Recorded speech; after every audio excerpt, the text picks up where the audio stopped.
Tonight, on History, So It Doesn't Repeat, we feature a research discussion led by Brett Veinotte, digging into the relevant, substantial, and credible evidence of the agenda of the New World Order. We'll discover how to organize and assemble the puzzle, one piece at a time, revealing the big picture and what we can do about it. Learning's the answer. What's the question? It's all coming up on History, So It Doesn't Repeat.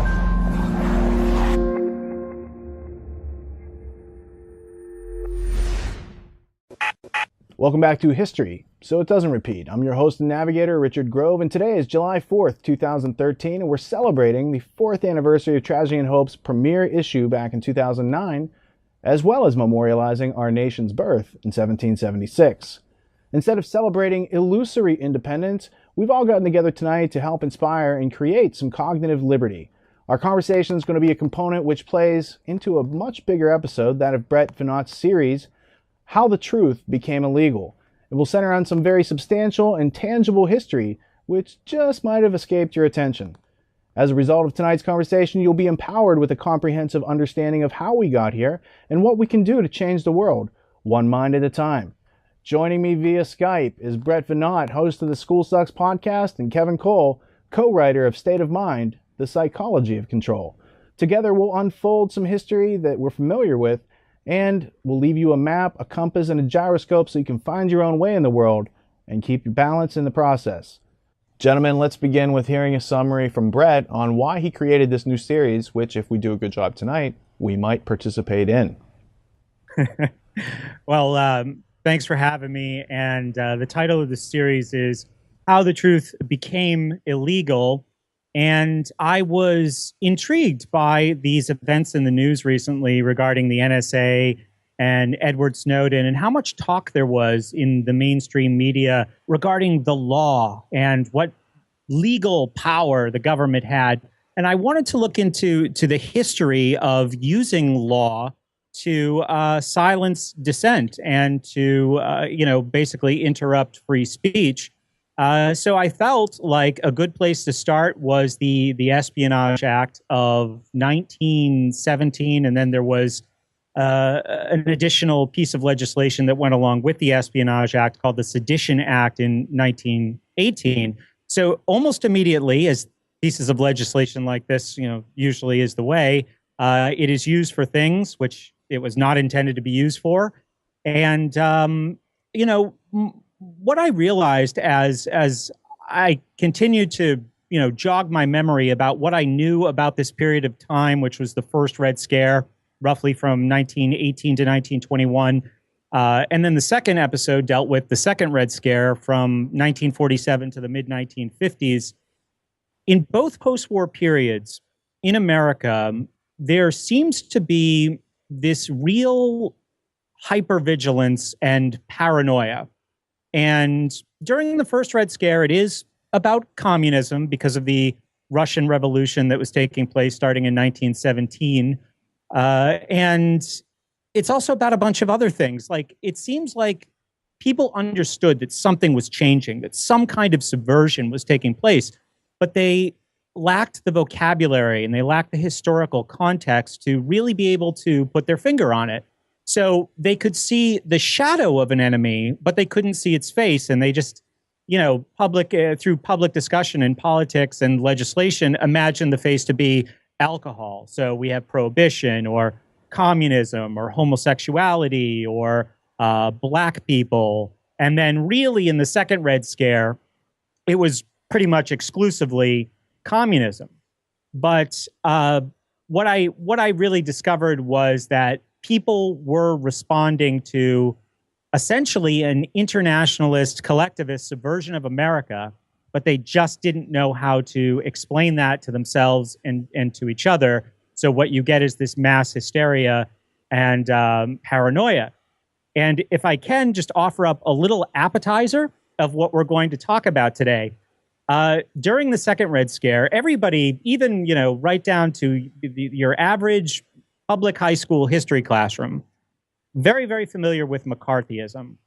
And, the investigation into communist subversion in the United States first started in the House of Representatives with HUAC, or the House Un-American Activities Committee, where they go after Hollywood and other opinion shapers. And then around 1950 and into the 50s, it shifts to Joseph McCarthy in the Senate and his investigations into communist subversion in government. Well, drowned out by all this noise of McCarthyism, there's another congressional investigation going on at the same time in the background. It's called the Select Committee to Investigate Tax-Exempt Foundations and Comparable Organizations. And here, a group of congressmen are concerned about the influence of these tax-exempt foundations, the Rockefeller Foundation, the Carnegie Foundation. And initially, the committee is headed by a guy named Eugene Cox, and he's a Democrat. There is, a minority committee headed by a guy named Carroll Reese. And initially, they look at what these tax foundations or tax-exempt foundations are doing. They kind of give it a thumbs up and hope to shut the books on all that. And then Carroll Reese, who's in the minority party in the committee, asked the investigation to be reopened.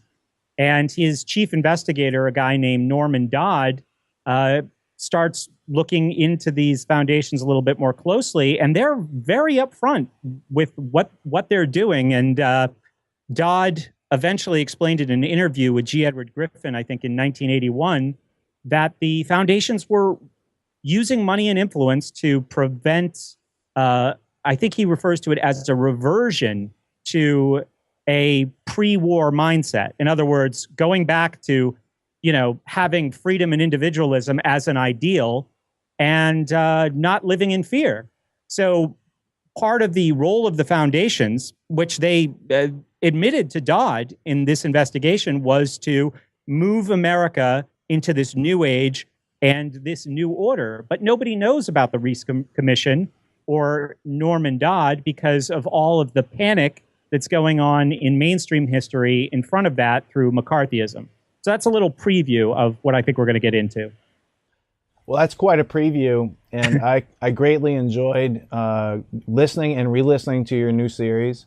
And through this new series, I mean, I'm pretty well versed on most of the history, as is Kevin, but I'm sure we'll both attest throughout this conversation that even when you think you're familiar with these topics, it allows you, that familiarity allows you to learn and listen to new things that you didn't get to hear the first couple times around. And so as you start to integrate this in, you can clearly see, especially with the additional contextual history we'll add tonight, that corporations in America, like the American International Corporation, helped to fund the Bolshevik Revolution. It helped to fund those tax-free foundations. It's connected into the Federal Reserve. So there's some very legitimate and substantial history that we're going to discuss tonight. But right now, I'm really curious, after that intro that you've just laid out, what Kevin's next comment's going to be, because I know that he is just, he's overflowing with facts and references on this specific topic. So I'm really excited to get the mix in. Kevin, I'm going to leave it to you. Where would you like to pick off from where would you like to pick up from where Brett left off? These commissions that Brett's talking about are key to understanding some of the motivational roles and where the money hides. There's the Reese Committee, the Cox Committee, and then a lesser known called the Poohole Committee that actually deals with some of the actual tax-exempt foundations themselves, going after Rockefeller and Standard Oil. And this is referenced in the letter to R. Gordon Wasson, discussing from the St. Louis Federal Reserve document, where R. Gordon Wasson is talked about as being the individual who was the go-to on the Poohole Committee to try to represent these organizations. So they were trying to hide their money and what their influence was. It's interesting because Norman Dodd actually says himself that he had investigators going into the Carnegie Foundation documents and found documents that say exactly that they wanted to revert the United States into a communistic Soviet Union style of government. Now, I'm sure this is widespread across the board, but there are also competing ideologies. There are Fabians who are Fabian socialists, and there are those that are using Fabian strategies for Federalist agendas. Brett, we've got this outline of yours here. Do you want to lead us through the outline? Yeah, sure. I think that there was a lot of cliffhangers in the two episodes that I did so far. And it basically, traced the history of not this conspiracy that we're going to talk about today, but like I said in the introduction, what was going on out in front of that. So there are I started the whole series with this clip from MSNBC of, who was it? Glenn Greenwald, how could I forget, in kind of a heated exchange over the NSA Snowden thing with Richard Haass, who for the last 10 years has been the president of the Council on Foreign Relations. So I thought that really set the stage for where this series of shows was going to go in truth versus power. But I don't want to get too ahead of myself, and because I've really been immersed in this stuff for like the last 48 hours, and it was a big G. Edward Griffin day for me yesterday, and it was so exciting, and it was almost like this emotional experience of just, how much I can benefit in just a couple of days from 40 years of this guy's research. And, maybe you guys have had a similar experience where, you're sitting, here's an analogy anyway, you're sitting at a table with like a bunch of puzzle pieces, like a mound of puzzle pieces, and some are connected and some aren't. And somebody comes and bangs the table and the puzzle falls into place. I really feel like Griffin's work has that effect where, this is a vast story and that can be pursued from a multitude of different angles, and it can quickly become overwhelming when you look at the ideological origins and the role of central banking or international bankers. So to try and simplify, I think that the best place to start in this discussion would be ideological origins of the conspiracy itself. But I was hoping that you guys would first provide some insight into the importance of this book, Tragedy and Hope, by Carroll Quigley. And without getting, too much into what the book reveals or what the book is about, why is this book so important to historians like yourselves? Well, I'll take that question, it being the obvious question for me to answer. I went through public schooling. And so going through public schooling and not being exposed to the legitimate, real history of how the world works, I found to be disappointing. I found it even more disappointing to find out that I had attended a respectable university for 5 years that never made me aware that such a book or such a perspective on how the world works exists, let alone the fact that it had serious credibility. So I wandered through corporate world for many years until I bumped up against reality. There's a great George Orwell quote where he says, usually you can maintain your illusion until you bump up against reality, usually on a battlefield. And so, bumping up against reality, then you go and search and say, what's the credible information that's out there that someone else has encountered this before and is left behind so I can learn from it. And luckily, the book that really helped me put things together wasn't so much a book like None Dare Call It Conspiracy. Like I was aware of these type of conspiratorial books, but they always lacked the substantial references and interconnectivity to tell a bigger picture without, dumbing it down and making it cartoonish. And so when I found out about the story of Tragedy and Hope by Carroll Quigley and it being published in 1966 by Macmillan, having its plates destroyed so that it could cease circulation, and there must have been an important message in there. They rebranded the book as The World Since 1939, a history, which only gave you the last half of Tragedy and Hope. And so there became bootleg copies out there, but some of the bootleg copies and republished copies didn't even contain the unabridged version of Tragedy and Hope. It claimed to be the whole version, and then we had to do a study, as we mentioned with the Ultimate History Lesson with John Taylor Gatto, where we went and compared the multiple versions of Tragedy and Hope to find out what has been censored or excised out. Those pages happen to be 61 through 63, so it's really pages 62 and 63. And we can talk about what those pages mean and why they would have to be censored or why they would take away the first half of this book, because the last half of the book didn't really make much sense without the first half. And so it's this treasure trove of legitimate, substantial, verifiable, respectable history that rarely anyone ever brought up. So I thought, this is something that it needs to be on the tip of everyone's tongue, and people need to be talking about the contents of this book, because it really does help you. It helps your mind organize the copious amount of content so that you can get a clear and accurate picture of the artifacts and evidence that have been left behind as our legacy here as humans on this planet. So it's about learning where you came from so we can find out where we're going. And The Tragedy and Hope, A History of the World in Our Time is the full name of the textbook. It's not the only book by Quigley that's valuable. He wrote The Evolution of Civilizations and The Anglo-American Establishment. And if you read those three books together, you can get a picture of history over the long term. That's like the macrocosm. But he'll also give you the microcosm of power in the 20th and 21st century, because what's going on today is very much a legacy of Cecil John Rhodes, which is a heavy talking point within Tragedy and Hope by Carroll Quigley. Kevin, anything to add? Yeah, I think he covered much of it. Carroll Quigley was an interesting individual in that he went to both Harvard and Princeton. There was an article written about him in the 1970s by a Washington Post reporter that I've been analyzing called The Professor Who Knew Too Much. And what it sought to do was kind of set forth the right-left dichotomy that kind of accompanied this book throughout history, where you have groups that are so-called ultra-right-wing that are attacking this because it's communistic or because it's socialistic. And he even speaks to some of this in an interview he conducted with Rudy Maxa from the Washington Post.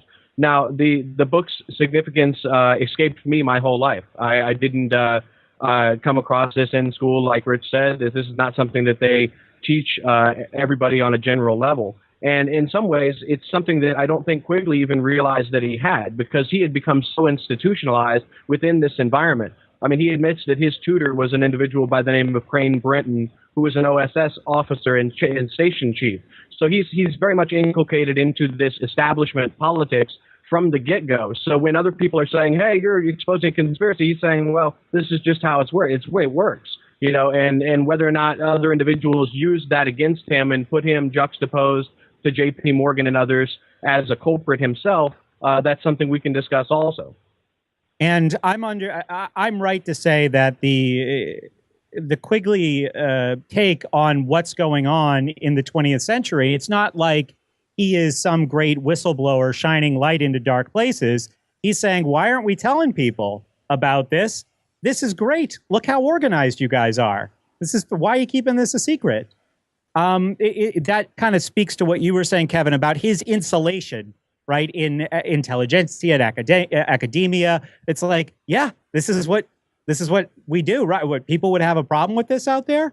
And it really tells the story of this plan that went into action late 1800s, last couple decades of the 1800s. And it started with a small group of men, but eventually gained what I would describe as an ideological momentum of its own, with lots of carrots for lots of different interests as it continued and as it grew. And you also mentioned None Dare Call It a Conspiracy, written in 1971 by Gary Allen, which is a useful book to get a basic understanding of what Quigley presents in Tragedy and Hope. Obviously doesn't go into nearly as much detail, doesn't name, it names a lot of the same names, but without, the massive detail that Tragedy and Hope offers. And I think that, Rich, you said the word cartoon, kind of does this cartoon presentation that I think it's important to understand, in the significance of Tragedy and Hope, is that these are not cartoon bad guys. They're not James Bond villains. These are people who, maybe didn't even have any recognition of evil intent. And I think when you tell this story to people too quickly, or you make it sound as if there's a real malevolence, like these people aren't even telling themselves a story about how they're doing the right thing, that's the hardest thing for the average person, the average man on the street out there, to believe, who that other people would operate with such evil intentions. And I think that's where you lose a lot of people. So as you learn more about the intentions of Rhodes and Milner and all these people that we're going to get into today, there are people who are shaping this ideology that don't really have evil intentions. There are people who will, attach themselves to it as it goes on. I think Griffin said one time that government is a magnet for the predatory class. Secret society, people think, they don't exist anymore, do they? Well, they do, and Quigley wrote about them. And he said that he had no aversion to this secret society. In fact, he said he had been invited into its inner ranks. He was never a member of the elite himself, but he was brought in as their historian, you might say, to record their events and to put it in the public record so that they could have a permanent record for all time. And he said he was invited into the group, and he was able to examine their private records. And then he said, I have no aversion to it or its goals or its policies. He said, the only thing I disagree with is that they hope to remain secret. Most wars in modern history are fought for the enhancement of power and wealth on the part of the elites that run those governments. They want to expand their influence. They want greater dominance. Maybe they want the natural resources. In other words, they're not for reasons that we have been told. It's a fact of life. And there's no clearer example of that, I believe, than in World War I and, of course, in World War II. But the question around was World War I. The American people at that time were very complacent about the war going on in Europe. It was a war between, Germany and France and England. Okay, I'm sorry about that, but leave us out of it. We declared our neutrality and everything, and we just said, we hope you guys work it out real soon, which is the way we're supposed to be, There was no particular national interest on our part to be involved in that war. We weren't that threat. And besides, according to our Constitution, the only purpose of our government was to protect us to protect our lives, our liberty, and our property. If it didn't touch in those areas, we're out of it because the Constitution forbids that power to the government. Anyway, that's how the American scene was at that time. And people in finance and in government really had a different point of view because, you see, J.P. Morgan at that time was the bond broker for the British bonds.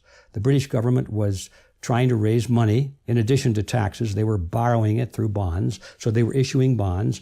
And J.P. Morgan was given the franchise to sell those bonds in America, and he sold a lot of them. Secure your copy today at Infowars.com. So once you have this ideological corruption and you have accepted this idea that control over a group or control over a nation or control over a planet is okay and the way forward, yes, there will be people who latch on to that and use it for their own gains.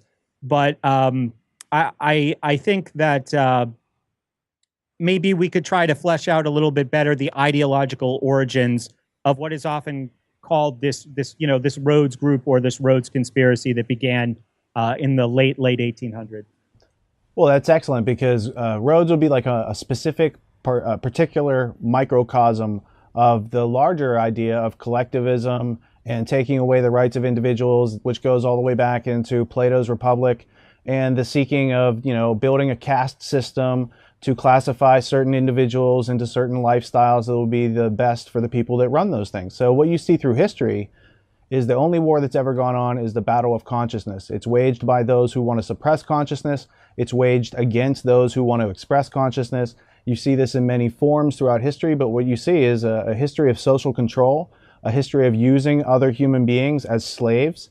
And once upon a time in history, not so long ago, on July 4th, 1776, some people used some words to separate themselves from tyranny, and that's how America was founded. So you see these continual struggling stories through history, and every now and then you see a bright spot where people resist effectively, but then they kind of, forget about that. They get lazy, they get dumbed down, they get reintroduced to the empire, and they forgot that they were ever supposed to be apart from the empire. So this idea of Cecil Rhodes and his last will and testament, it's a specific agenda for the 20th and 21st century to take away nationhood, to create a one world government. And it's a plan, it's a collectivist plan based on plundering other people's production. So there's a lot of people of various races, nationalities, religions, and creeds who subscribe to a collectivist idea where they wait for you to produce something whereby they can come by and plunder. This is organized crime or the mafia on a very small scale, but what most people don't recognize is on a large scale, it's called government. And the reason that people don't recognize this is because we spend 15,000 hours in a public schooling session where their whole deal is to convince us that they're not the mafia. You know, they have really good PR called public education, and the government can tax people using force, fraud, and coercion, and they can do all these sorts of things that are ubiquitous to us because we're just brought up into a culture where that's how it works, death and taxes, this sort of thing, right? But when you actually break it down and try to know yourself and try to understand these institutions that surround you that you participate in wittingly or unwittingly, you find that knowledge is power, and that they use a knowledge gap or a power gap or a wealth gap. It's the withholding of useful information from individuals that gives them power.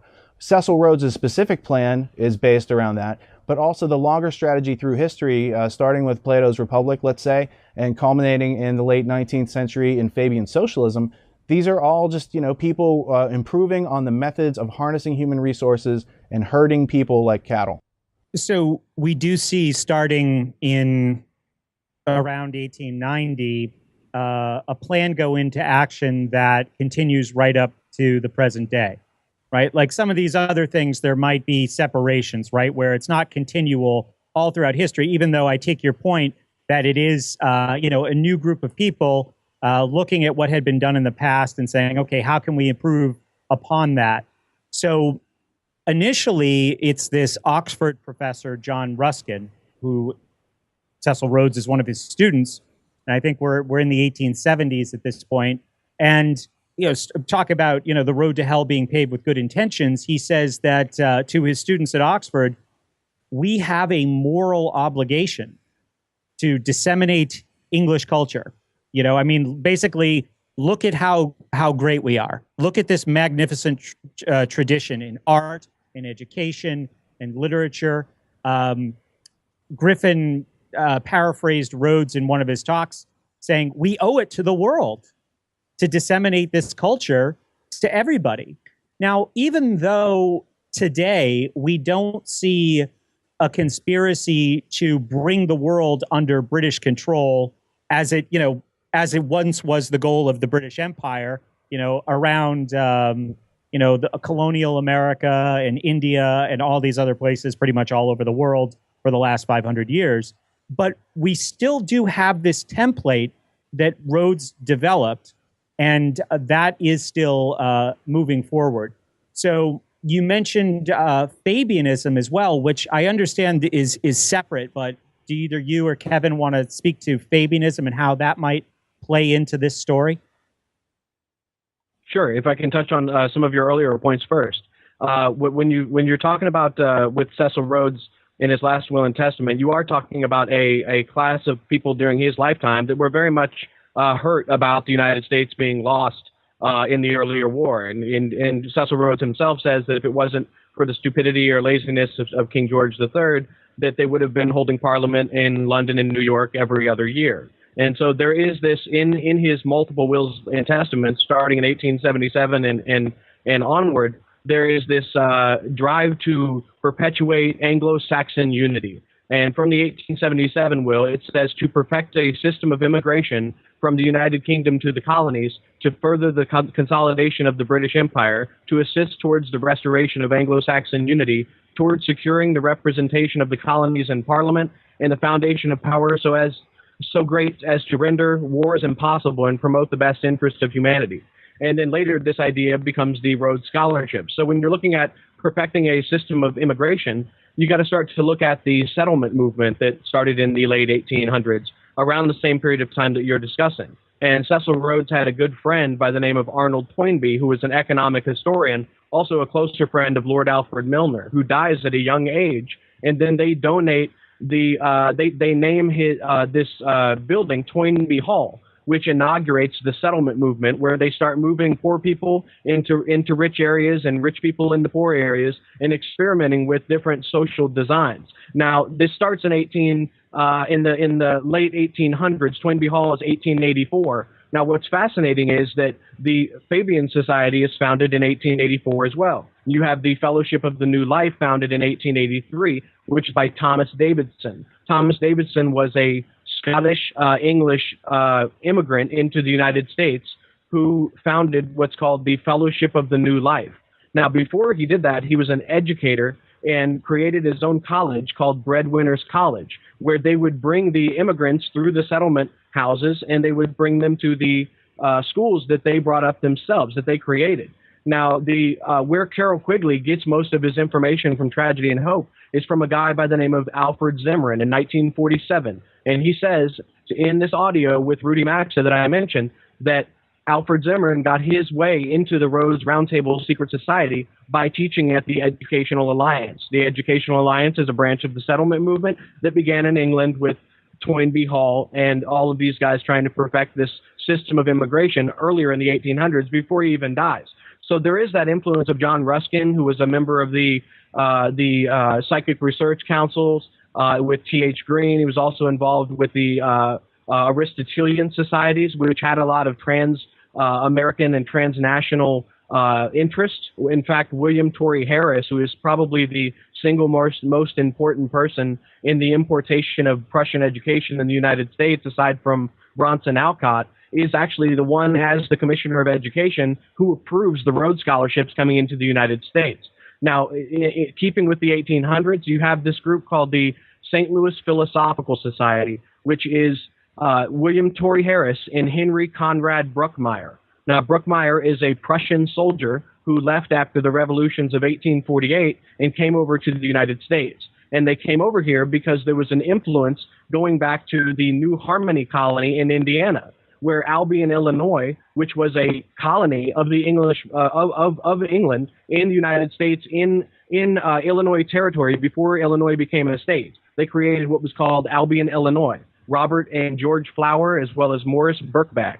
And Morris Birkbeck wrote many books on the history of traveling, on his travels from overseas through Virginia to Illinois. And these books became immensely popular in Jena around the same time, after the addresses from the German nation by Johann Fichte. So you have this continuity where Johann Fichte, who is responsible for taking Pestalozzi's ideas, who the Fabian Society idolizes, mind you, and making the Prussian education model, his son goes on to be an honorary member in the St. Louis Philosophical Society.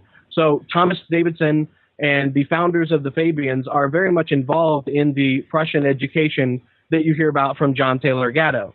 Now, other people that influenced Cecil John Rhodes would be a guy by the name of J.R. Seeley. And in the earlier wills of Cecil Rhodes, he states that he wants to make Mr. Seeley the honorary academic for a college that he would create in his name. And this would be the head of this secret society. Now, he goes on to die and doesn't take on this role, but you look into his history, and he writes what's called the Life of Stein, which is an expose on Prussian nationalism, applying it to Anglo-Saxon unity.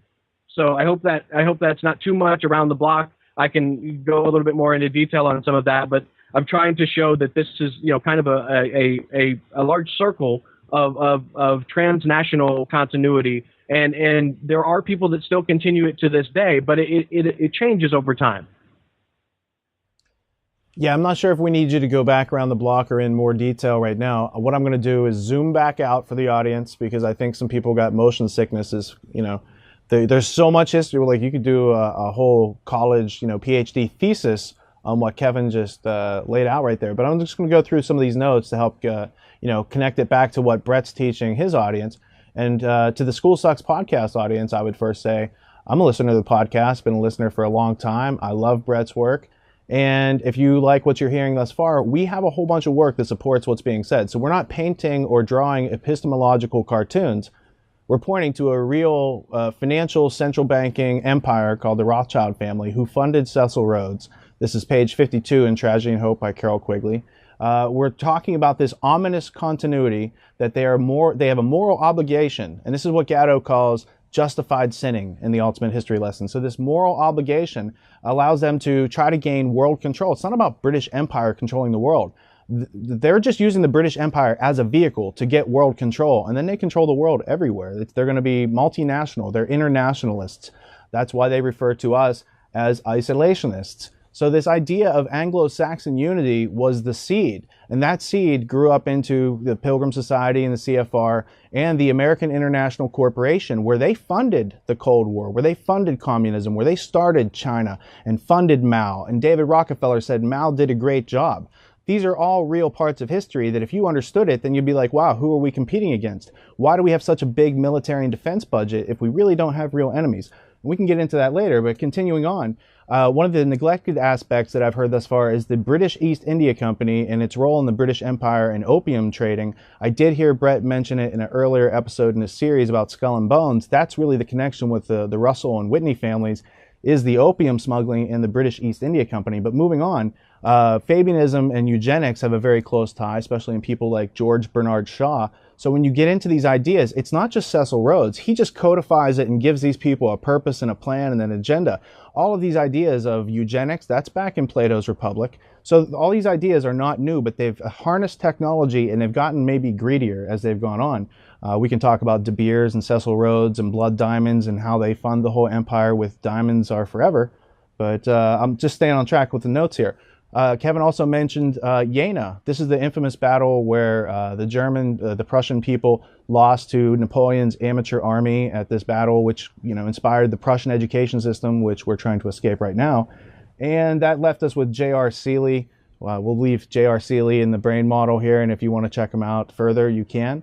But now we're synchronized back where we started, Brett. Did that answer your question? Yeah, absolutely. One thing that I would be interested in discussing a little bit further is there an organizational structure to what Rhodes and Milner initially set up, and how would you describe that? Or what are the parts? What are the pieces? How is it hidden? Is it hidden at all? Or is it all out in the open the whole time? I'm going to start that out because I think I have the shortest answer. It is out in the open for those of you who care to read about it. The book I would recommend is The History of the Rhodes Trust by Sir Anthony Kenny. He's a knight of the British Empire. And in the back of that book, if you look up through the index, he'll tell you that the last will and testament of Cecil Rhodes, he left his amenities and his legacy to the Rothschild family who had funded him in the first place to go down there. So basically, he's a worker bee that went out and did a bunch of stuff, then left it back. They control it through All Souls College at Oxford. This is described by Carroll Quigley in his book, The Anglo-American Establishment, and it's also in the brain model. So when you follow these Rhodes scholars back, there's the Rhodes Trust at Oxford, but there's also the Rhodes Roundtable Group. And to get into All Souls College, Oxford, you have to be a graduate of Oxford and invited. It's not just like any of the other colleges at Oxford. Kevin, anything to add to that? No, I think that was good. Okay, so my understanding was that initially the Rhodes-Milner group is what seems to play out again and again as this moves into the 20th century is that there's always this closed inner circle to these groups, and then there's an outer circle, a more public face to it. So. Well, this is something that Griffin describes as the rings within rings theory. He attributes it to the Bavarian Illuminati, and Kevin can comment to that because he's done the most research into their original papers and evidence. But what I would notice is, yes, what they do is you have a small circle of people who know that they're getting one over on everyone else, but then they recruit kind of lackeys. These are the types of people that you would see in the Council on Foreign Relations, Trilateral Group, Bilderberg, these types of working groups, because they're not in the central circle. So when Warren Beatty or Angelina Jolie's in the CFR, or Harrison Ford's advertising and shilling for them, I don't think they've taken the time to read Tragedy and Hope or familiarize themselves with Cecil Rhodes' Last Will and Testament. That stuff's not even really on their radar because you're talking about people who don't do their own thinking in the first place, who pretend they're other people for their livelihood, right? So they're not trying to figure out what it means to be a human being and how are we being harnessed and our families and generations are just being wasted because these other people have figured some things out, kept a few key secrets, and that forces the rest of us to kind of just fall in line and be part of this collective. That's what they would like. But I think the American spirit is still kindling, and the things that made America great, self-reliance, self-confidence, self-esteem, that come from knowing yourself and your environment, from having an understanding, from doing the homework, these things can be revitalized. We can make them cool again. We're making them pretty cool right now if you're watching along. So these ideas that made America great came in a stark juxtaposition to the longer-term memory of the British Empire. And they're like, oh, we lost a battle with America. Wait a couple years, they'll forget about it. They're an empire. The empire never forgets. So what we've done in America is we've been anesthetized through the public schooling education, as the School Sucks podcast has informed you over the past 228 episodes. There's an ominous continuity to the Prussian schooling being brought into America, people being dumbed down, becoming stimulus response automatons, and forgoing themselves, giving up their soul and outsourcing their thinking instead of doing what they know is right, which is to turn off the TV, open some books that tell you the truth, know how to find fact from fiction in the first place. Maybe go through a couple of our podcasts to find that out. But the idea is to empower yourselves with the information, the organization that we've offered out to people through the media, and the rhetoric that people need to express is themselves. Be the change that you want to see in the world as a result of trying to grasp onto some of the words that we're throwing around tonight. Kevin, anything? Yeah, and I sure. As far as you mentioned G. Edward Griffin, and as Rich alluded to, he does mention the rings within rings as coming from the Illuminati. Now, from the research that I have done, and also from Carroll Quigley's own mouth, he says that a lot of people are guilty of believing that the same secret society has a organizational continuity all the way going back to Bavaria. And there are those in the John Birch Society, not maybe necessarily as an organization as a whole, but individuals within that who have lumped together the Bavarian Illuminati with the Council on Foreign Relations. Like Myron Fagan, he released several records called The Illuminati, Volume 1, and it has the CFR and the crosshairs with the words Illuminati on it, and that causes a lot of confusion. So when you start to delineate where these organizational structures can continue, yeah, I do think there's an ideational continuance in, as Rich said, creating a small circle of individuals and then limiting what is being said and then getting access to power and authority. And that's one way that they can continue this over time.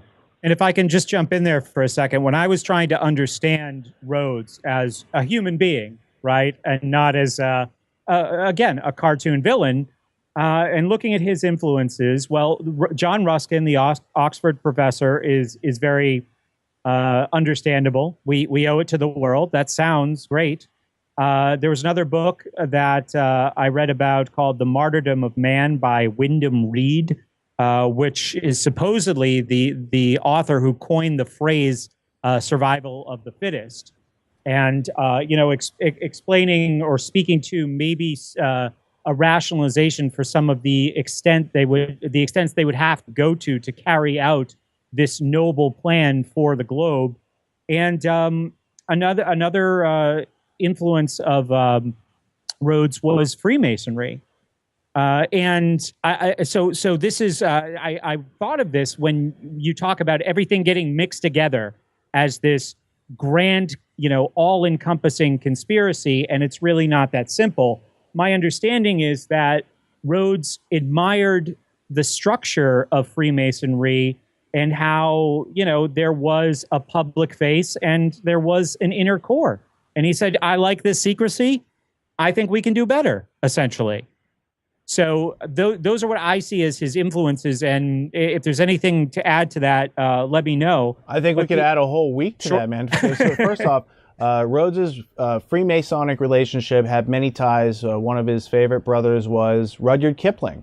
So there is, a popular writer that we have children's books that we, give to our kids in America that has Freemasonic roots tied directly to Cecil Rhodes. Kevin can go deeper into that. But I wanted to mention, first off, anytime we're bringing up G. Edward Griffin and Creature from Jekyll Island, the primary reference that I would get and read if I were you on the Federal Reserve and its history is The Secrets of the Federal Reserve, the original book written on it. Eustace Mullins worked in the Library of Congress. He went through 4,500 volumes of congressional testimony to amalgamate that book. I found it to be highly useful and credible over the years when you do your research and check into these things. On the screen behind me, Cecil Rhodes here is sitting with Lord Alfred Bate. I want Kevin to comment on Lord Alfred Bate here in a minute as well. But going back through, Rhodes also had a lot of support, like I said, from the Rothschild family, and it's through the Balfour Declaration and Lord Rothschild's participation in that they're bringing the last will and testament of Cecil Rhodes into the state of Israel many years later. And so when you find this ominous continuity thread, what you find is in 1861, a writer named Moses Hess wrote about how they were taking over Freemasonry, how they were going to recreate Zion in Palestine. So they were going to take this land away, and they were going to use Rothschild and Cecil Rhodes are named specifically in this 1861 book, right? So you see this continuity of Freemasonry, rebuilding Zion, which is a Freemasonic idea, and the taking of someone else's land to create this, and that they had a plan going on since the 1800s. And then you look at it and say, well, didn't Herzl know about Moses Hess? And the answer is no. Theodor Herzl, who popularized Zionism in popular culture, later found out that, when he's writing to Cecil Rhodes and saying, hey, I've got this plan to make Israel, Cecil Rhodes doesn't bother to really tell him, hey, this is a 1861 plan that you're unwittingly participating in. And when Herzl kind of finds that out, he's kind of outcast. And the other important thing is that, Herzl planned his plan for Israel on Rhodes's last will and testament. Rhodes's last will and testament is structured on the quote-unquote Constitution of the Jesuits. Now, Constitution, that word, can have many different names. It doesn't mean a piece of paper with writing on it, because people will say, well, the Jesuits don't have constitutions. Look at the multiple meanings of that word, and he's basically saying the essential structure that what makes the Jesuits a great secret society through time, they wanted to take and replace the words Roman Catholic, Church with British Empire. And so in the last will and testament of Cecil John Rhodes, he's telling you it's basically do a word replacement. These guys have a good plan going, but we have more resources over here, or they have more resources over there, and they could, take it to their advantage. Go ahead, Kev. Yeah, where do I start? That could go on forever. The great points.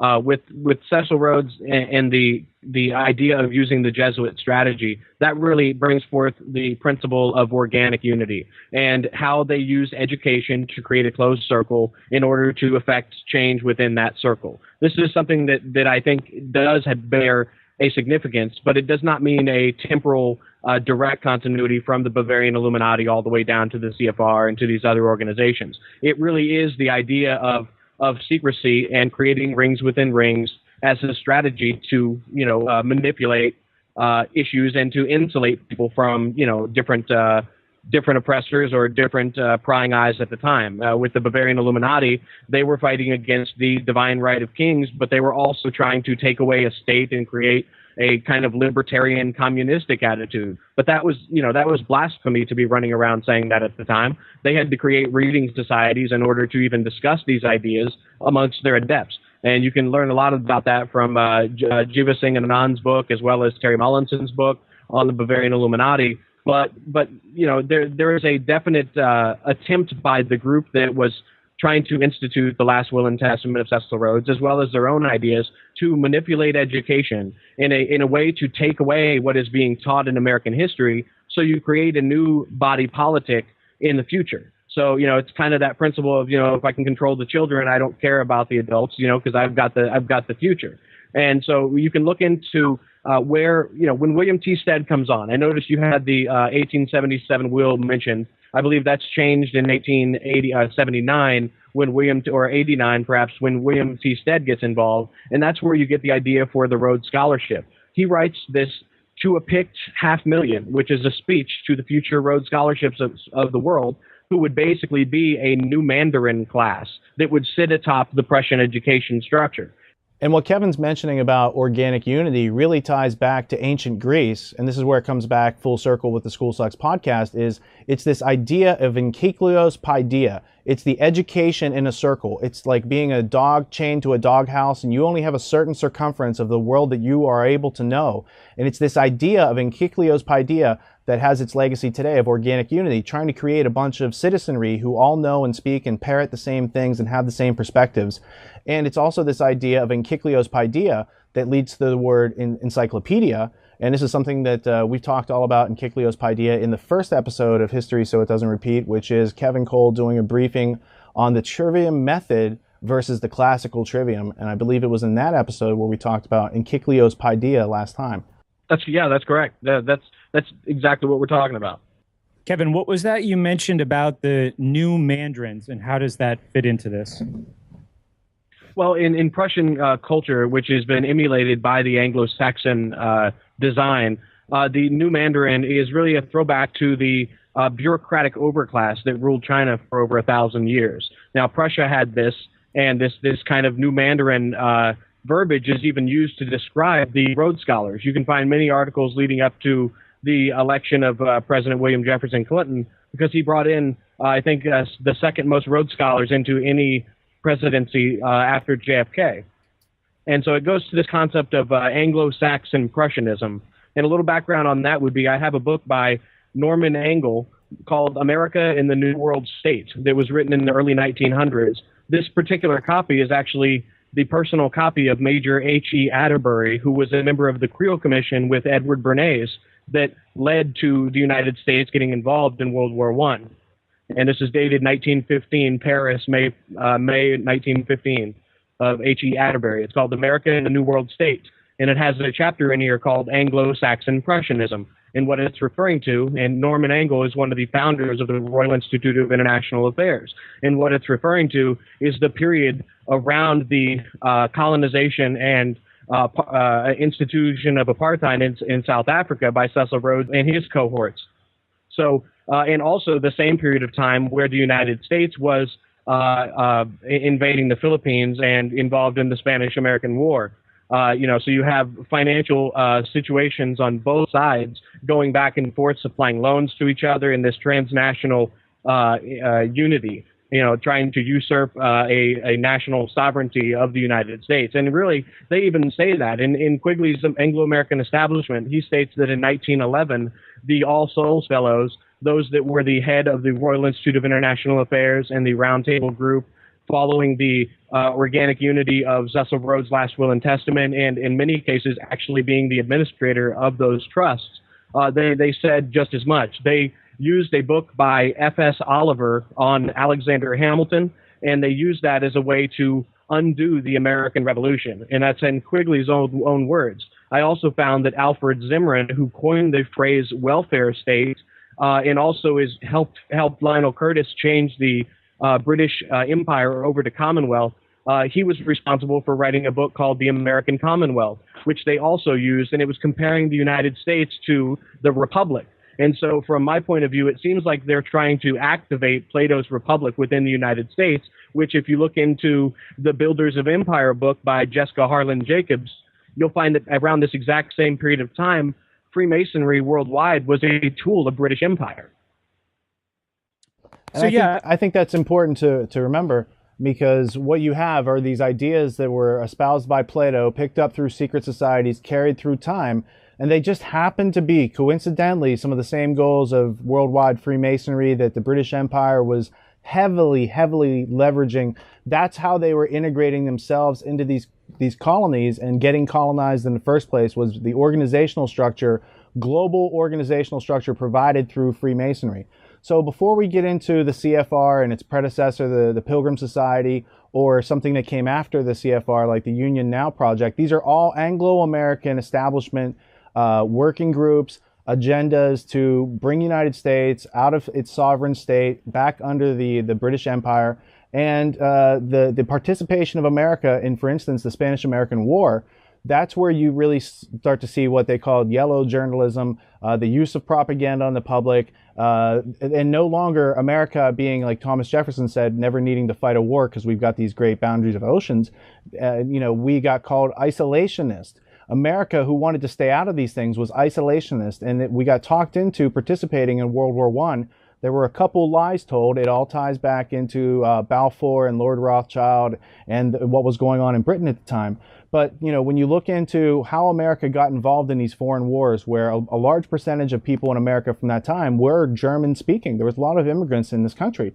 So what you look at as far as history is a book like Paris 1919 by Margaret Macmillan. Now, she's the great-great-granddaughter of Prime Minister David Lloyd George of Britain from World War II. So she's using the personal letters archives of Balfour and all these characters that she's painting out. And what she paints out as the official establishment history is far different than what we were taught in American schools. And so it just shows that what we've been taught in American schools has been so far removed from even the history that the British Empire teaches its own people. It's noteworthy. So there's this ominous continuity once again between America's participation in collectivist activities, putting bases all around the world. It's not America's idea to do these bases. That's America under British influence, being the front end, the tip of the spear on their empire building. And that's why they also have such a close relationship, the British Empire, with Israel, because they're part and parcel. America, Israel, and Great Britain, there are no lines between those intelligence agencies. Right? And so when you have Kim Philby or Alger Hiss or any of these people that were called spies, those people were working at a higher level. They were working on both sides. They're connected in at, for instance, the round table level, because as Quigley notes, and he was Clinton's teacher at Georgetown, Quigley notes that oftentimes the round table group works with the communists and capitalists, that they don't have an aversion to this. And Quigley's only aversion was he thought its role in history was so significant that it should be known. In other words, he thought that they were so far ahead in the race that even if they told the public what was going on, the public really couldn't grasp it, organize themselves, and do something about it. So when you talk about America being the tip of the spear, at least in the eyes of these people, around this time in the 19-teens, do we see that as a result of, the state of the powers in the rest of the world not doing well financially, physically, war-torn, destroyed, and the United States is last man standing? So they say, okay, there's the weapon, or there's the face. And I'll just add this to that. I said in a recent show, collectivism is essentially even progressivism in its modern form, I really see as the greatest evil disguised as the greatest good. Collectivism especially, like, oh, don't be selfish, pitch in, join the team, shoulders to the wheel. But what really is hidden in that is something very, very nefarious. And it seems like the United States served the same purpose in the 20th century because of the heritage and the history, or at least what people learned in the United States and throughout the world about the heritage and the history of the United States. They said, there is the perfect face for this new order, this new agenda for the 20th century. Well, and it goes even deeper, because we have to remember, since 1920 on, this group that we're talking about had created the American Historical Association as a front group to provide this British, Anglified, American history, this British spin on Americans, America's fight for independence. And so when you get into what you're referring to in the beginning of your question, it goes back into your last episodes, where you're talking about Woodrow Wilson, Colonel House, how Wilson didn't have any credentials, but because Colonel House is advising him, he gets all this stuff done. And you talked about Paris 1919 and redrawing of the map of all these countries around the world. You did a really great job on that. It was fun to listen and re-listen to that. But the additional aspect is House's handler. Colonel House had a handler who lived upstairs from him named Samuel Untermeyer. Now, if you look him up, you'll see he's a pretty famous guy. And Untermeyer is the connection of how America was brought into World War I. So basically, the way World War I worked was that Germany was really well fortified under the Kaiser. They were fighting, they had a battle line with France, and so they were winning the war. And at a certain point, the British were kind of down and out, and France is down and out, and the Germans say, we'll stop the war right now, and everything goes back to pre-war status. At which point, these central bankers go to the British government and say, you guys are going to lose. How about if we bring America into the war and you guys win this war? So there was a whole turning point and different agreements cut. And a week before World War I started, the Cecil Rhodes De Beers Company cut a deal with the German Oppenheimer Diamond Company. So you had a true cartel monopoly formed between two countries, England and Germany, that went to war a week later. So the people behind the scenes, they know that what war is. It's tricking of other people to go fight and move and lose these lives, all that are innocent. And the real people planning it are never setting foot on the battlefield. They're never getting in harm's way because so few people do the research to figure out who's really running the world. When I talked about this in a similar series about the rise and fall of the Nazis, I described states or countries and flags, all these ideas that's children's toys of how the world really works. And, another metaphor that came to mind was there used to be this show on cable called BattleBots, where these kind of stupid, awkward-looking robots would be put in some confined area, and they would just smack each other until they were destroyed. And, people outside with the controllers would each walk away with some prize money and go have a beer together. So it's interesting as you're telling this story about, the central bankers going to Britain and saying, let's bring in America. When America comes into the war, Germany is rounding up resources to send Lenin back to Russia for the Bolshevik Revolution, which I'm pretty sure was funded by the same group that we're talking about. That's American International Corporation.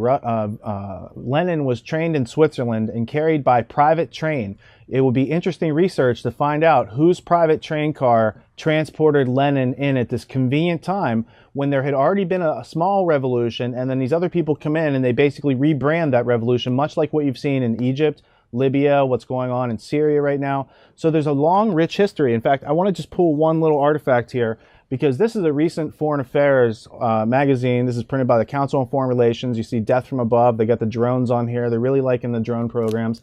And there's an article in the back about transnationalism that talks about how America is an isolationist country.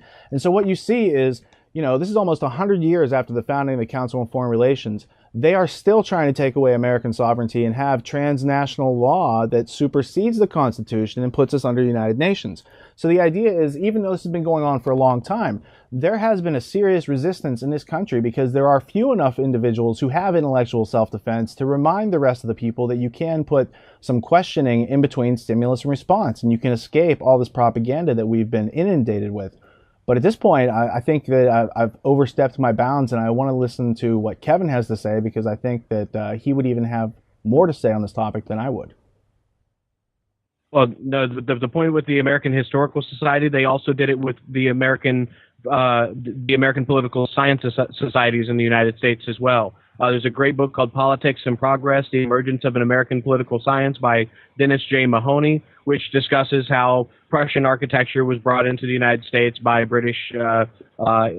influential British individuals. And then there's the Pilgrims and Pioneers book I wanted to share by Sir Harry Brittain. And he is the founder of the Pilgrim Society. And the only reason he wrote this history that I hold in my hand is because Philip Kerr, Lord Lothian of the Milner Rhodes Roundtable Group, suggested that he do so. And this gives the official history of the Pilgrim Society, its connections to the mechanisms of power, how they set up a Court of St. James ambassador from the United States, where they would come there, they would have a Pilgrim Society meeting there, and they would do the same when the British ambassador came to the United States. And then they would also metaphorically claim artifacts of English and British history, and sometimes literally. They actually went and bought George Washington's ancestral home and put their regalia, and they're in control of it as a museum. They also had a little ship that they used as a symbol for their organization. So these bodies, were well thought out on how they could sew a story that would bring about the type of unity they craved. And when I mentioned earlier John Robert Seeley, the English essayist and historian who was the imperialist that Rhodes idealized so much, he argued way back in the late 1800s that using new technology would save Britain from its decline. And when you mentioned earlier, they're latching onto the United States, that's exactly right. They were seeing themselves in a stage of decline. You can look at Arnold Toynbee's famous work, The End of History. And he comes to the United States on behalf of Robert Maynard Hutchins and speaks at the Center for Democratic Institutions out in Arizona, New Mexico. Where they're lamenting over history ending because the United States has sovereignty and it's spinning its own unity based on its own principles, although that had been highly usurped by what they say is Anglo-Saxon Prussianism, where they get the United States involved in these wars, where the historical model would have been to stay out of all foreign entanglements. So that really where they start doing that is in the late 1800s. And there's a book by Porter Sargent called Getting Us into War, as well as War in Education, that is years before Quigley published anything at all. And he's saying the exact same thing. He's saying that this Rhodes Roundtable Group had infiltrated the United States. And then I just want to mention one earlier, which would be Charles Grant Miller, who was a reporter at Hearst Publications, who discovered in 1922 that the Rhodes scholarships were being used as a way to usurp American education. You can look towards Plimpton Publishing, who publishes the original documents advertising Rhodes scholarships for William T. Stead. and he runs a textbook company that controls how American history is to be taught going forward. And this is the same exact legacy, George Plimpton, the same legacy that becomes involved with the Teachers College at Columbia, where their educational strategies are completely centered around a global polity and a global community. They're no longer concerned with American issues because that's all been taught out of the schooling. Well, and the good point about Plimpton that ties into the trivium is he has a whole archive at Columbia on the classical trivium. That's the form of mind control where it's stimulus response. We teach the trivium method where you use your 5 senses of observation, identify, and organize before you talk. So I also wanted to give you a thumbs up on Porter Sargent. Porter Sargent is a fantastic researcher, and he is a predecessor of Quigley. So most of what Quigley, says, I took with a grain of salt until I went out and found primary resources and found many other authors who were just lesser known, who had written about this in decades and even almost a century before. So this idea of the Pilgrim Society that Kevin's talking about, it's an Anglo-American, it's a transatlantic union of rich people. That's really what it is. And Andrew Carnegie plays into this. It started by Rhodes' last will and testament when he dies in 1902. And then you have that going forward. So this other character that Kevin mentioned was William T. Stead. He's the if you get the book, The Last Will and Testament of Cecil John Rhodes, William T. Stead is the publisher of that book. He's the original member of the Rhodes Roundtable. He died on the Titanic, which J.P. Morgan owned. And so now we're getting into the 20th century, around the time of the World War I, and how these groups, kind of drop the deadwood, and they continue on with their own plans of Federal Reserve, Council on Foreign Relations, and that's where really you have magnates like the J.P. Morgan Empire, the Standard Oil Rockefeller Empire, kind of all join forces in the name of transnationalism, collectivism. This is admitted by David Rockefeller on page 405 of his memoirs, where he says people accuse us of doing these things, and he says it's true. So he's, observing that Americans don't read yet, but it's out there. So it's these ideas that we're trying to, communicate. I mean, Brett is just now, kind of wading in through this aspect of history, but it's a single thread that connects through history that if you learn about the different branches on this tree, then you're going to have a much more contextually full and rich understanding of that's what's going on today. The British are funding Muslim Brotherhood, and that's all done through the Anglo-American establishment all the way back into the 20s and 30s when they set up the Saudi royal family. So today's events, today's news that you're seeing, you can actually understand what's going on, and you can dismiss the arbitrary points being brought out to you by corporate media and start digging into the substantial history that we've laid out, not only in the School Sucks podcast, but in the Peace Revolution podcast and all the other productions that we've made over the years, because that's the focus point. If you can get things in focus to where you can see clearly by using these lenses through communication and critical thinking and history, then you're really working with all the tools that you need to find your way, make a map, and keep on balance. And that's what we're all trying to do as individuals, I think. Right, Brett? Absolutely. And yeah, you're right. I am just kind of wading into this. I mean, I think I've always been aware of it to a certain extent, but one of the things that's really problematic about this massive topic is, there's multiple ways into it, and it can be very intimidating. I wish we had that guy from RSA Animate with his little dry erase board. Oh, me too. Yeah, to awesome. keep track of the conversation for us, because when we mention just a certain name or a group or an event, we could, tangent into an hour of conversation right there. And it is very hard to produce a clear narrative for people when you bring in all of these other interests who see this plan in motion and see how appealing it is. I mentioned the carrots for a variety of different individuals to be involved in this. You mentioned a name a couple of times, Lionel Curtis, who was another academic. He was an Oxford professor, and he picks up the torch, I think, after Milner in the development of the Roundtable group, both the inner and the outer circle. And his job is really the establishment, as I understand it anyway, his job is the establishment of these front groups. So in Britain, that's the Royal Institute of International Affairs. In the United States, in 1921, thanks to the tireless efforts of House, who we've also mentioned, Colonel Edward Mendell House a bunch of times, it is the Council on Foreign Relations. And this was a plan that Quigley points out was drawn up in Paris, right after World War I. But how does that start to impact the political, academic, and really foreign policy discussions in the United States over the course of the rest of the century? Well, the way this affects it is that Lionel Curtis is probably singled out by Quigley as the most important person involved in the Rhodes Milner Roundtable group. He even tells Rudy Maxa to, I don't even know if you want to talk about this guy, and that's the Washington Post interview that you can hear from 1974 with Carroll Quigley. Lionel Curtis, you have to really look into the founding of All Souls College and how these individuals went on to establish their long tenures versus what was normal at the time. So you had Lionel Curtis as well as Lord Halifax, who would go on to hold ambassadorships and many, many prominent positions.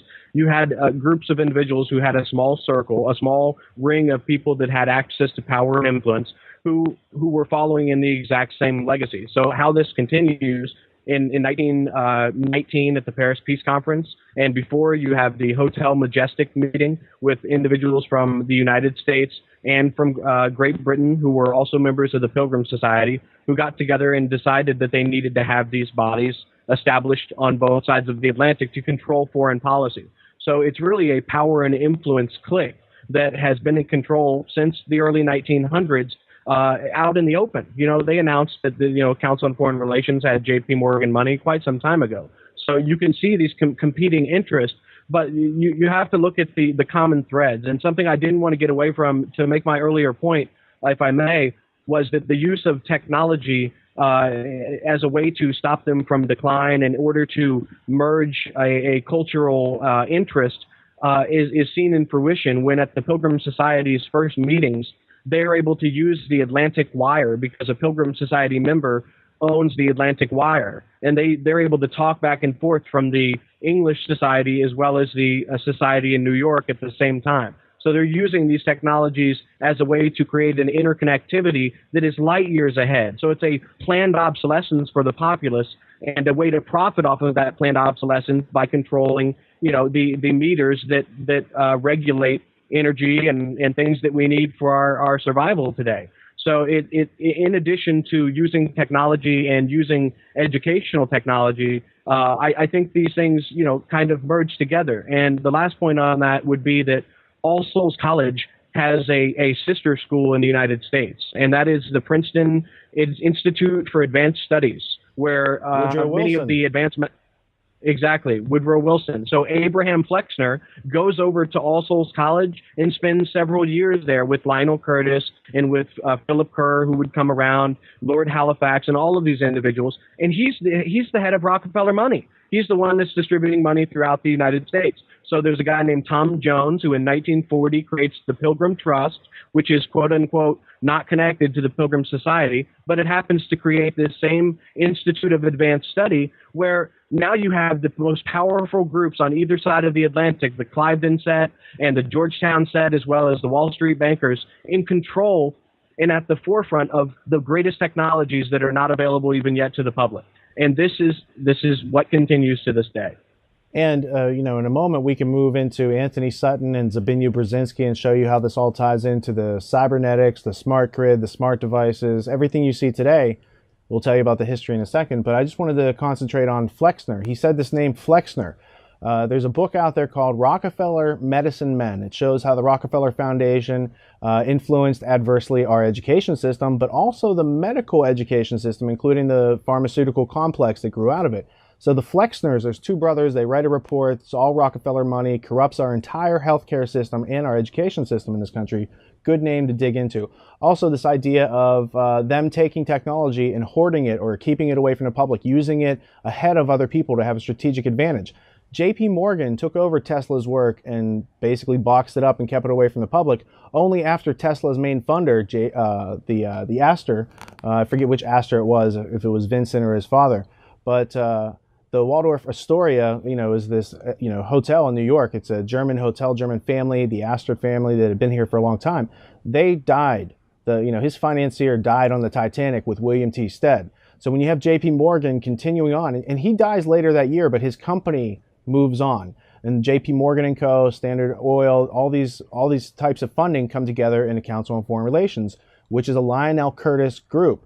So Lionel Curtis is there at Versailles. He's there for the Royal Institute of American or International Affairs. He's there for the Council on Foreign Relations, but he's also there in World War II for Clarence Street and these other Rhodes scholars who create a plan called Union Now to merge America and Britain, to unite against communism and to beat the guys in the Cold War. These ideas were circulating, and very famous people in this country supported that plan. And the Rockefellers' rebranding of eugenics for American society under molecular biology.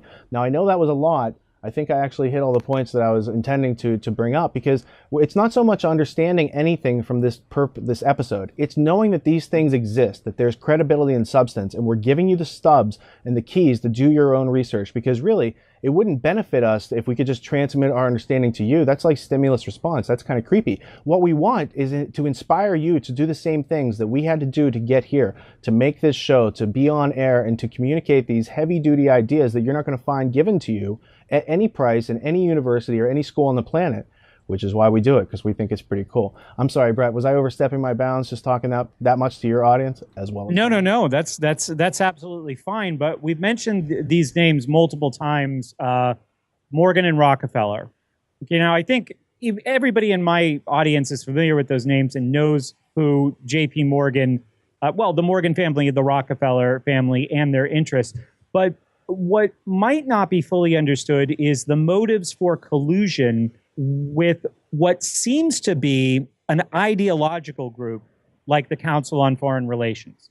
Like, this is a policy group. This is a think tank, at least as it would be explained to people in the world today. So why are they such great financial allies, Morgan and Rockefeller, of something like the CFR or related groups?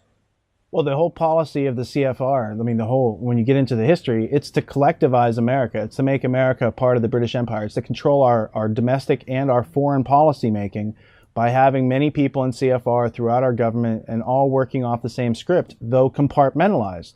So what you're not picking up through Norman Dodd as he's going through the Rockefeller Foundation, Carnegie Foundation, Ford Foundation, undermining our country through the education system to control the statecraft machinery of this country, the State Department and our foreign and domestic executives.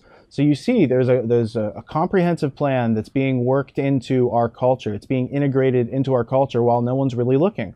They see the Council on Foreign Relations magazine and they're like, oh, what a stately looking magazine. It's very respectable, and you've got Philip Zelikow and John Deutsch, and none of these people, Richard Haas is in charge of it. So Hank Greenberg and Henry Kissinger, these are all respectable politicians, but if you read those books, what they're telling each other ahead of time is, hey, here's what we're going to do. Because I've got a 1998 issue here that clearly talks about catastrophic terrorism and Osama bin Laden, two separate articles. But when I reviewed this with Brett the other day, the term weapons of mass destruction shows up no less than 4 or 5 times in this article. It talks about World Trade Center. It talks about Pearl Harbor. It talks about all the things that the neocons allegedly came up with. Well, they're in this magazine, and you should check it out. It is the November/December 1998 edition of Foreign Affairs.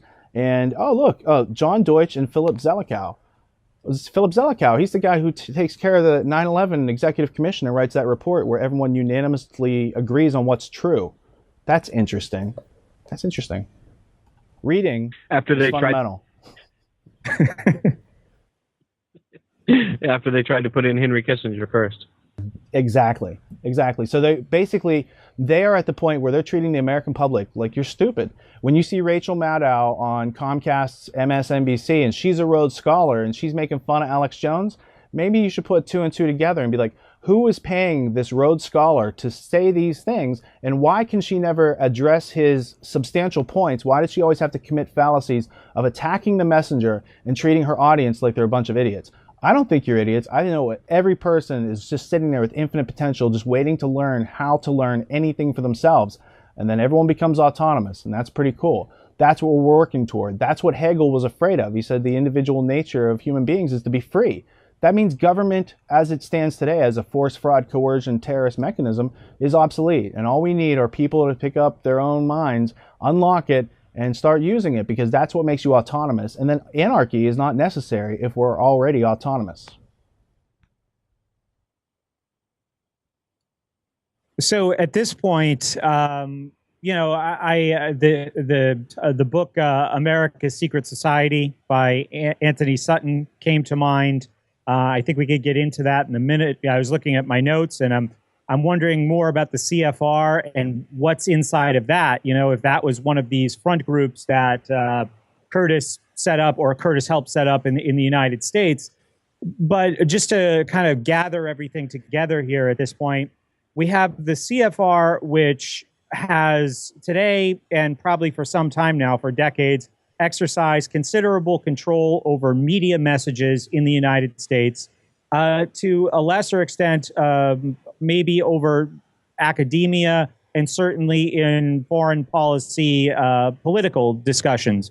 We have these related but separate tax-exempt foundations that infiltrate and gain or reshape academia and lower education.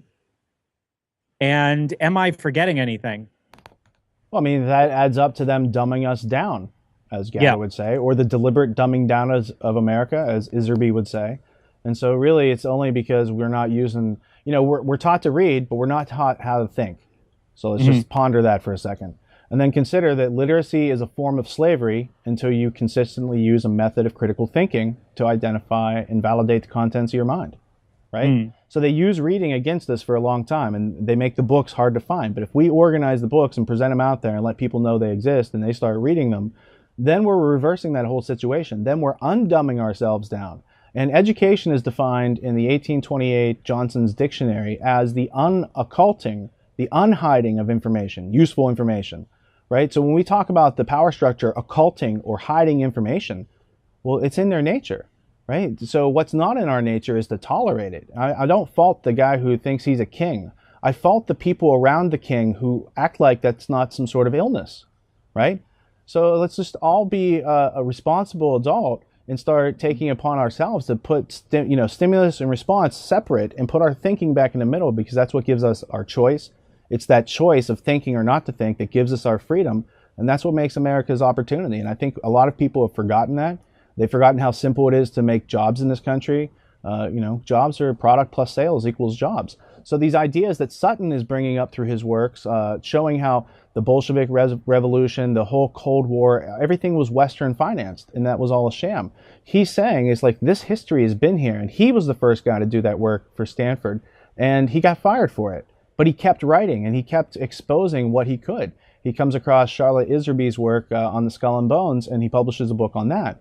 Now, back to your question about the Council on Foreign Relations, what you'll see is when you take into consideration its membership. So if you were using the personal brain software, you'd start with Council on Foreign Relations, and then you'd start adding people in. As you add people into their membership, look at the jobs and who they've worked with and what's interconnected.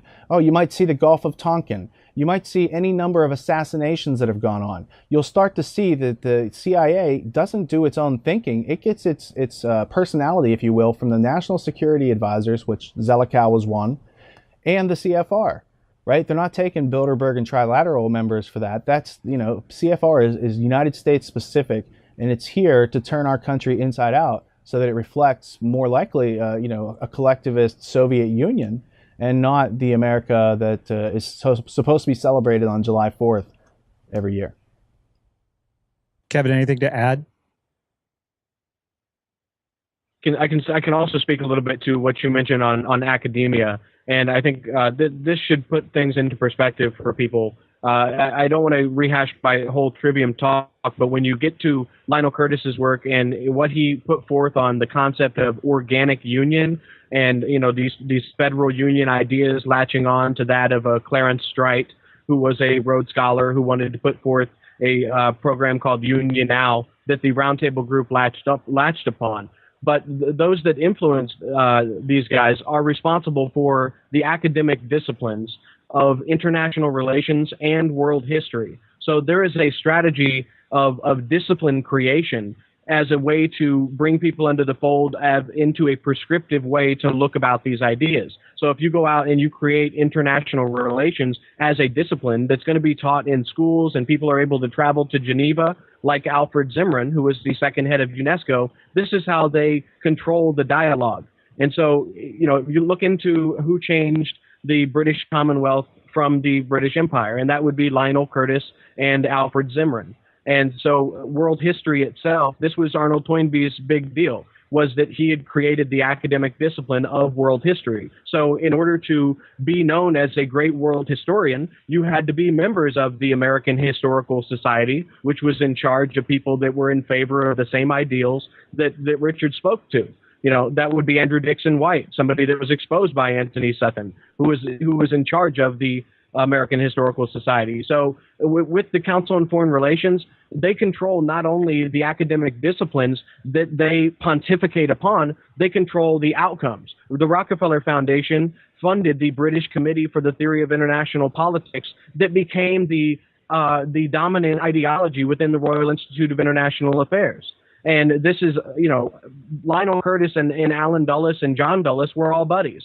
When John Dulles got appointed to the World Council of Churches, which is a organization that Lionel Curtis was in favor of, he wrote a note to his buddy Lionel Curtis. That's John Dulles, who was the ambassador to Great Britain, and who was in charge of a lot of the scandalous funding of Nazi accounts during World War II.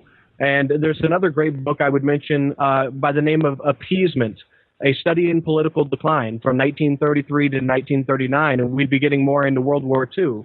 But it's by A.L. Rouse, who was a student at All Souls at the same time as Lionel Curtis and all of the founders of the Royal Institute of International Affairs, which was funded by Alfred Beate and Lord Amory and those that were best friends of Cecil John Rhodes. And so, you see these other individuals try to set up their own unity by creating their own trust. Alfred Beate created his own trust. Amory created his own trust, but neither one were able to stray from simply funding Rhodes' original vision. That's because Rhodes's vision was so comprehensive that when it's introduced to America through the Pilgrim Society and the CFRs getting together and the Rockefellers and Standard Oil's like, we're going to fund this, as well as the United Nations, which comes later. The Rockefellers donated the land that the United Nations sits on. That's in their own official history. So you also have this idea, the rebranding of eugenics as the molecular vision of life. And if you read the book Molecular Vision of Life by Lily Kay, I think it's published by Oxford, and she was an MIT professor. So this is an example of establishment media that they have put out there that we're just taking the time to read. It clearly goes in through MK Ultra, the Dulleses, and the Dulleses were at Paris 1919, the Versailles Treaty, right? So they're involved for a long time. They're in it for the long haul. They're internationalists. And so whether it's molecular vision of life demonstrating the continuity of eugenics, it started in America and Britain, it was introduced into Nazi Germany, but then it came home to roost, and it's still going on today.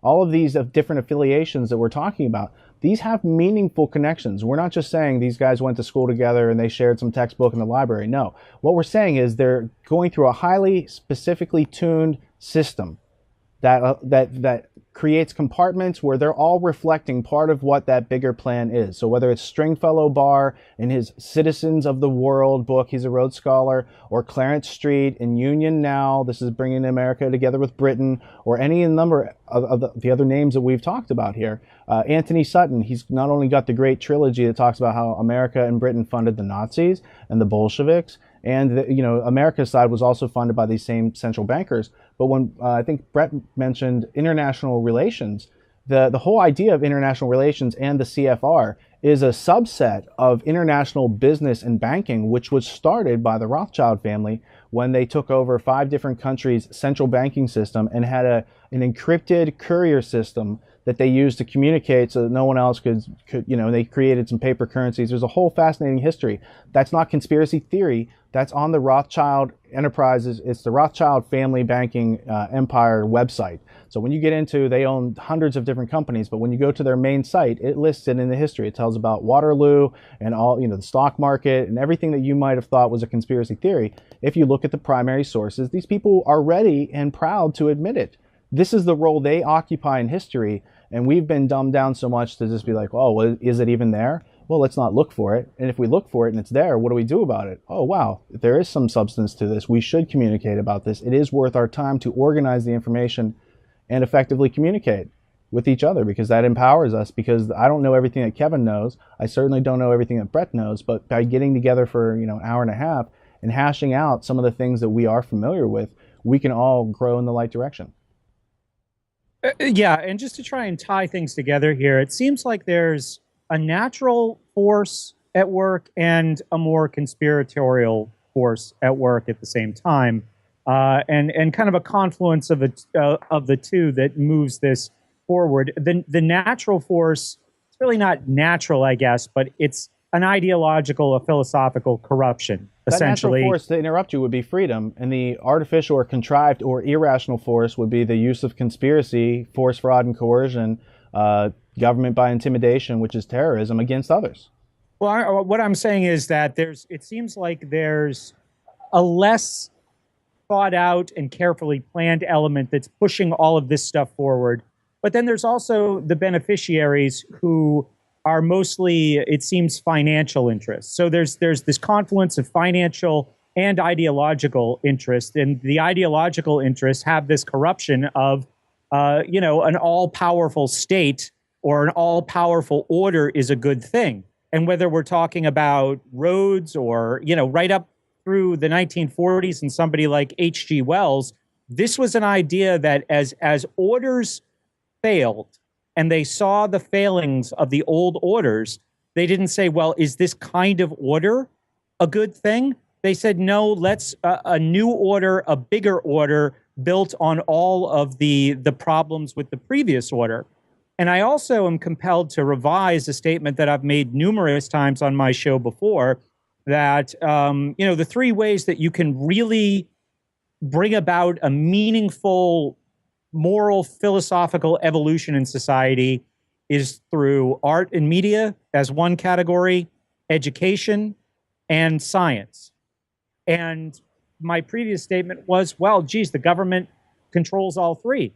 But here we see groups of people brought together for various reasons over the course of a century or more who see themselves as revolutionaries and have covered all their bases, the science, the media, and the arts, and, of course, education. And, if you have friends who can print money, that would also be helpful.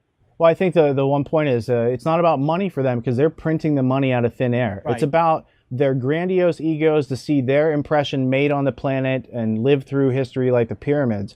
And so what they're working with is more of, it's off our radar, because as normal people trying to meet our needs every day and encountering the word no, which is a healthy thing, the people that run this place, is like everyone says yes to them because they want some of that illusory money. So it's about bringing it back. It's like our needs are different than the needs of the people who are doing this to us. We should be brought into this world knowing that there are, predators, there are interest-specific kleptoparasites, people who plunder our production, and we should be taught before we ever leave the house and deal with other adults that some adults lie, and here's how to find the truth, because people have to use words to lie, and in there is the truth. You can figure out if it's actually something reflecting reality or not. So it comes back to just learning these things that made America America in the first place. Self-reliance and self-esteem and self-confidence come from knowing your environment and having an ability to learn, not because a Prussian education teacher told you in a school system, right? No one told us to learn how to podcast or how to film things and put this out there. This is a symbol of autonomy that was embedded in America, and they have yet to snuff out fully. So let's rekindle this proverbial flame. And what you were referring to is a philosophic corruption. So there's no ruling class in power. There is a philosophic corruption, a corrupt philosophy, which is being served. It's not human. Many people come through, Brzezinski, all these people are coming through the time, Colonel House, they all serve that same philosophic corruption. They think they're special, but they're not. They're serving something that is anti-human, that's irrational, and that will go down in history as, wow, sorry that those guys spent their lives like that, but it had to be like that for other people to learn how to be free. And I think that's the trend that we're dealing with, not only in this conversation, but every conversation that we've had which led up to this. Yeah, there's certainly elements of it that have direct control, where people were trying to set forth agendas.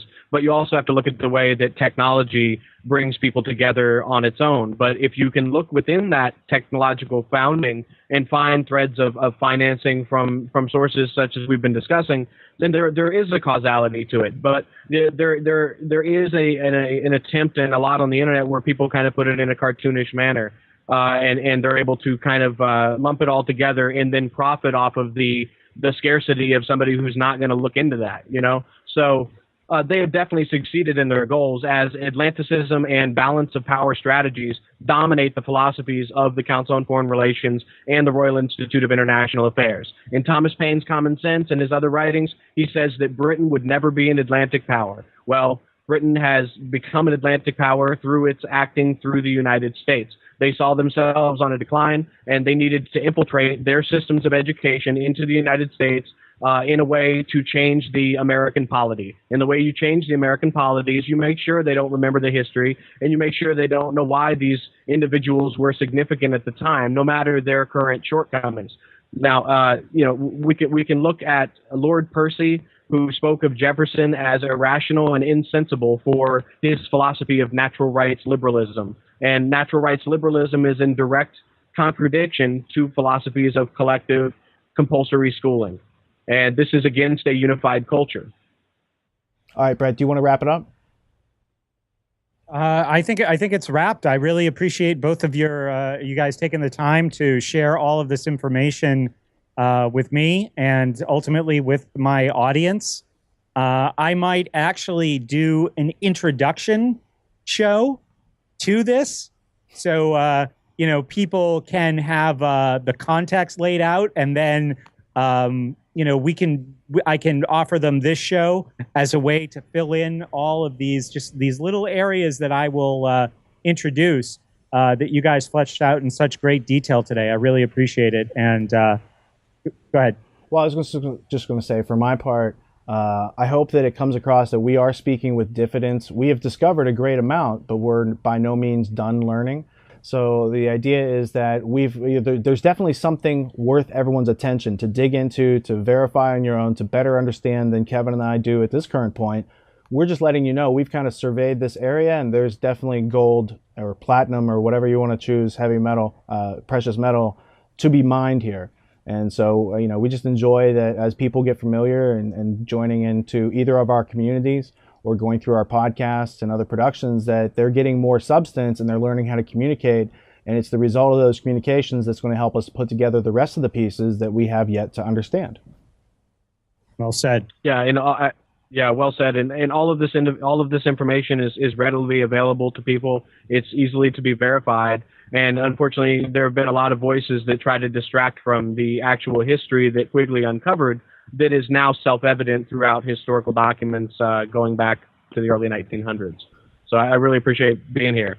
So in addition to the School Sucks podcast, with which you might be already familiar, there's Peace Revolution, there's the history episode that you might see on my channel, and Tragedy and Hope. So I just wanted to say that it's a pleasure always working with Brett. Anyone I've ever I know we have a lot of people in common in both of our audiences, and so we're on the right track. What we do is very complementary and synergistic, and I'm just happy that we got an email last week to say, hey, we're doing an episode like this. Would you like to participate?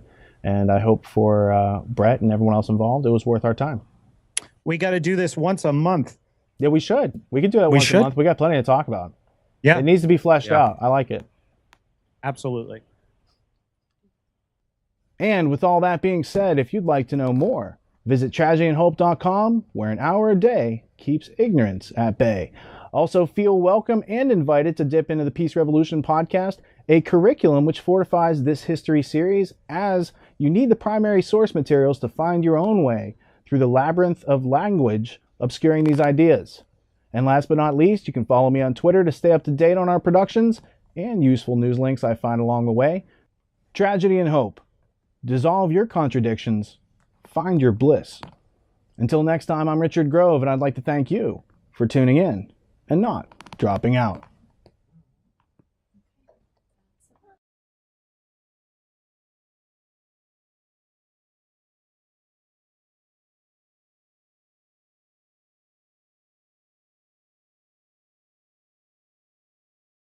And it was a big G. Edward Griffin day for me yesterday. And it was so exciting. And it was almost like this emotional experience of just, how much I can benefit in just a couple of days from 40 years of this guy's research. And, maybe you guys have had a similar experience where, you're sitting, here's an analogy anyway, you're sitting at a table with like a bunch of puzzle pieces, like a mound of puzzle pieces, and some are connected and some aren't. And somebody comes and bangs the table and the puzzle falls into place. I really feel like Griffin's work has that effect where, this is a vast story that can be pursued from a multitude of different angles, and it can quickly become overwhelming when you look at the ideological origins and the role of central banking or international bankers. So to try and simplify, I think that the best place to start in this discussion would be ideological origins of the conspiracy itself. But I was hoping that you guys would first provide some insight into the importance of this book, Tragedy and Hope, by Carroll Quigley. And without getting, too much into what the book reveals or what the book is about, why is this book so important to historians like yourselves? Well, I'll take that question, it being the obvious question for me to answer. I went through public schooling. And so going through public schooling and not being exposed to the legitimate, real history of how the world works, I found to be disappointing. I found it even more disappointing to find out that I had attended a respectable university for 5 years. They never made me aware that such a book or such a perspective on how the world works exists, let alone the fact that it had serious credibility.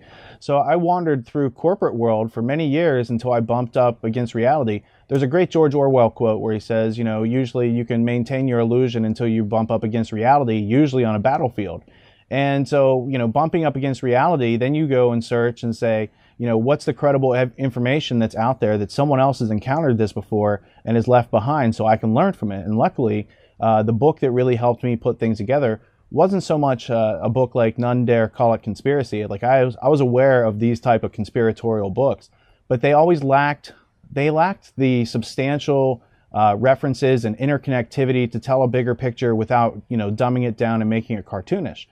And so when I found out about the story of Tragedy and Hope by Carroll Quigley and it being Act of 1917, and then there was an additional piece of legislation that went along with the Espionage Act called the Sedition Act in 1918. So almost immediately, as pieces of legislation like this, usually is the way, it is used for things which it was not intended to be used for. And, what I realized as I continued to, jog my memory about what I knew about this period of time, which was the first Red Scare, roughly from 1918 to 1921. And then the second episode dealt with the second Red Scare from 1947 to the mid-1950s. In both post-war periods in America, there seems to be this real hypervigilance and paranoia. And during the first Red Scare, it is about communism because of the Russian Revolution that was taking place starting in 1917. And it's also about a bunch of other things. Like, it seems like people understood that something was changing, that some kind of subversion was taking place, but they lacked the vocabulary and they lacked the historical context to really be able to put their finger on it. So they could see the shadow of an enemy, but they couldn't see its face. And they just, through public discussion and politics and legislation, imagined the face to be alcohol. So we have prohibition or communism or homosexuality or black people. And then really in the second Red Scare, it was pretty much exclusively communism. But what I really discovered was that people were responding to essentially an internationalist, collectivist subversion of America, but they just didn't know how to explain that to themselves and to each other. So what you get is this mass hysteria and paranoia. And if I can just offer up a little appetizer of what we're going to talk about today, during the second Red Scare, everybody, even right down to your average public high school history classroom, very, very familiar with McCarthyism. And, the investigation into communist subversion in the United States first started in the House of Representatives with HUAC, or the House Un-American Activities Committee, where they go after Hollywood and other opinion shapers. And then around 1950 and into the 50s, it shifts to Joseph McCarthy in the Senate and his investigations into communist subversion in government. Well, drowned out by all this noise of McCarthyism, there's another congressional investigation going on at the same time in the background. It's called the Select Committee to Investigate Tax-Exempt Foundations and Comparable Organizations. And here, a group of congressmen are concerned about the influence of these tax-exempt foundations, the Rockefeller Foundation, the Carnegie Foundation. And initially, the committee is headed by a guy named Eugene Cox, and he's a Democrat. There is, a minority committee headed by a guy named Carroll. And initially, they look at what these tax foundations or tax-exempt foundations are doing. They kind of give it a thumbs up and hope to shut the books on all that. And then Carroll Reese, who's in the minority party in the committee, asked the investigation to be reopened.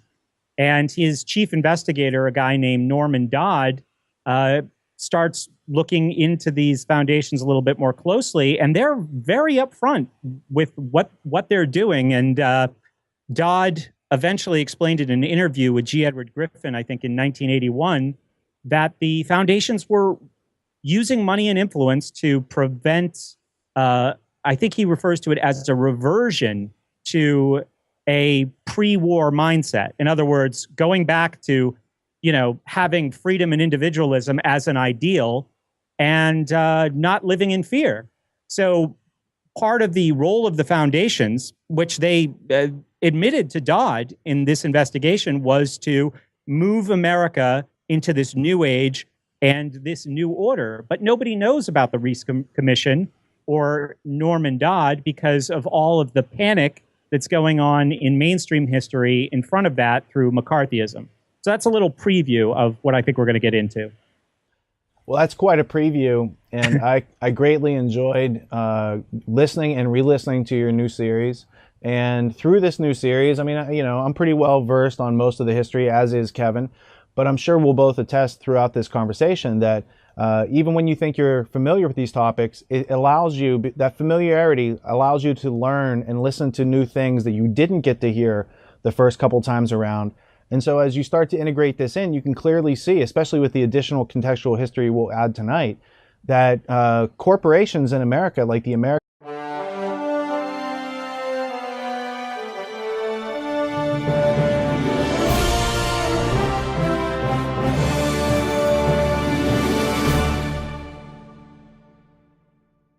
Tonight, on History, So It Doesn't Repeat, we feature a research discussion led by Brett Veinotte, digging into the relevant, substantial, and credible evidence of the agenda of the New World Order. We'll discover how to organize and assemble the puzzle, one piece at a time, revealing the big picture and what we can do about it. Learning's the answer. What's the question? It's all coming up on History, So It Doesn't Repeat.